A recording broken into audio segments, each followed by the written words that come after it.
Hi friends, welcome back to my mini blog.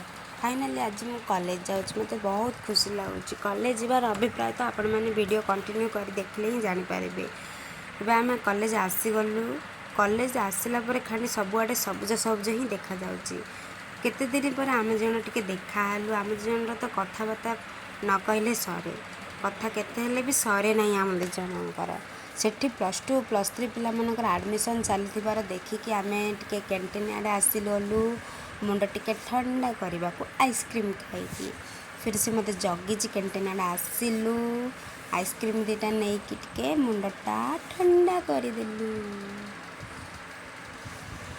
फिर ice cream खाई तापरे आमर टिके टॉप 10 बॉर्डर पाख गलु। सेठी आम दु जन फोटो लगी तो आमको तो बहुत खुशी लगुच। तो सेठी फोटो 3-4टा उठे मन दुख करी जे जा घर को चलू।